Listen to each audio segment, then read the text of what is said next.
concurso, nomeação, eleição.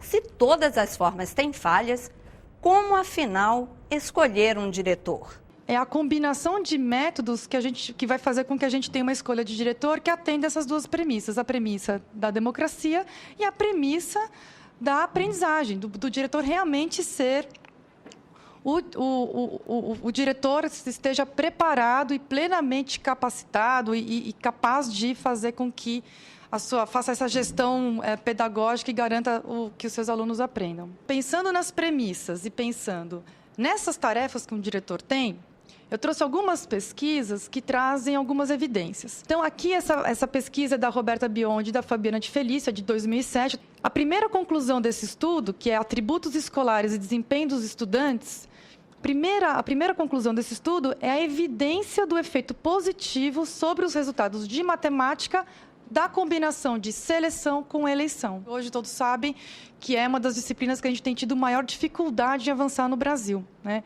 A gente tem resultados ainda muito ruins em matemática e a gestão da escola tem muito a fazer com a matemática, porque a matemática ela tem mais correlação com a escola do que até outras disciplinas, principalmente língua portuguesa. Matemática, a criança não vai aprender matemática em outro lugar. A gente tem verificado como é importante a fixação do professor nas escolas.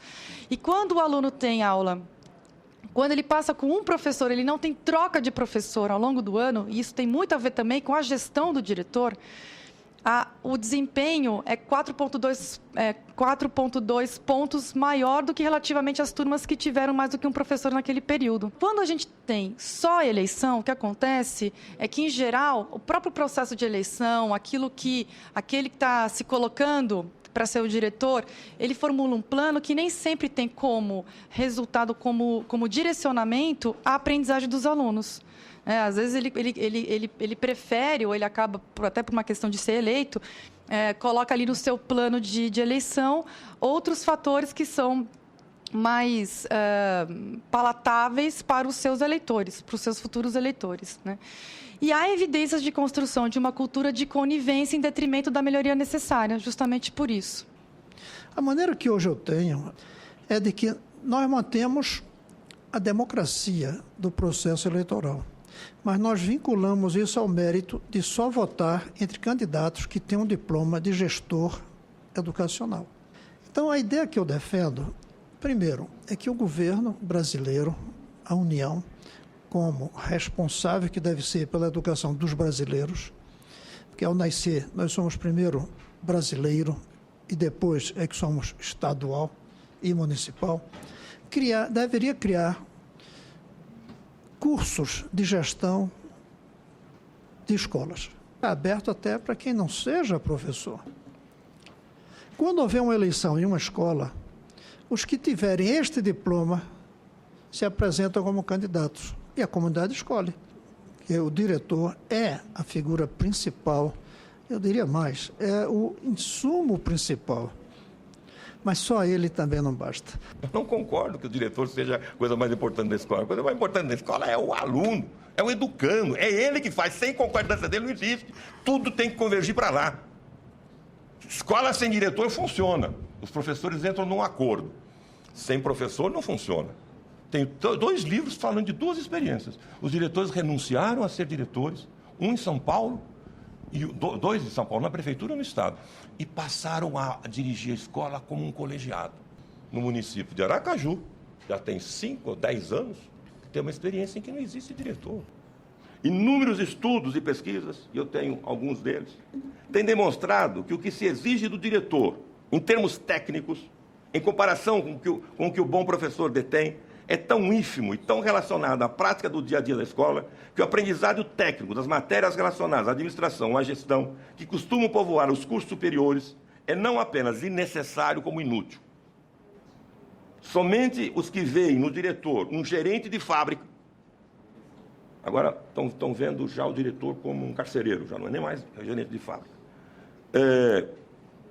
E veja, está se propagando por aí a tal fúria gestionária de chamar o diretor de gerente. Gerente é na empresa produtora de mercadoria. Lá, precisa de um gerente. Controla o trabalho alheio. O controle do trabalho do professor tem que ser coletivo, pelos próprios professores, pelos alunos, pelos pais. Isso é democracia. De fato, se a gente está numa sociedade democrática, a gestão precisa ser democrática, né? Então, principalmente as instituições públicas. Mas, na nossa visão, a gente tem que garantir a aprendizagem das crianças. Para melhorar a qualidade do ensino, pela melhoria da gestão escolar, há necessidade de competências que são inerentes à função do diretor. Não dá para a gente imaginar que apenas um profissional, um professor, que era ótimo professor de português, de matemática, de educação física, de educação artística, vai ser um bom professor, vai ser um bom diretor. O que foi colocado em discussão no Plano Nacional de Educação? O projeto que veio do Poder Executivo jogou para os entes da federação a nomeação comissionada dos diretores. Com o quê? Com base no quê? Critérios técnicos de mérito e desempenho. Bem, na sequência, quando o projeto foi para a Câmara, foi mudado um pouco a redação, mas se manteve os critérios técnicos de mérito e desempenho, a consulta pública e a comunidade escolar. E o indicativo da prova nacional, que seria um suporte dado em nível nacional para todos os entes. Quando veio para o Senado, nós estamos nessa discussão dessa emenda feita, a 36, que retoma a garantia no âmbito da União dos Estados e Distritos Federais e Municípios, e também mantém o mérito, desempenho e participação das comunidades. Na LDB ainda se mantém que a formação dos profissionais da educação para a administração se faz em curso de pedagogia. E temos aí toda uma discussão da formação continuada em cursos livres, de extensão, aperfeiçoamento e especialização. O que nós temos no Ministério? Nós temos um grande programa nacional, que é o Programa Nacional de Escola de Gestores. Esse programa acontece desde 2003, só que ele se caracterizou mais como um curso de especialização e, portanto, muito distante do atendimento para todos aqueles diretores que a gente tem no Brasil. Foi definido que nós vamos ter uma formação básica para todos os diretores, com o apoio das universidades. Então, é o item do itinerário formativo. A ideia de um curso de aperfeiçoamento, cursos de especialização, ou seja, nós incentivamos aí a formação do diretor, por entender que, para atender aquela dimensão da gestão democrática, é necessário que o professor tenha uma formação, mas é necessária também a formação continuada. Você vai ver, depois do intervalo, a experiência do Estado de São Paulo. Ele entra na escola, ele faz um plano para gestão de 3 anos daquela escola onde ele é diretor e será avaliado durante os 3 anos.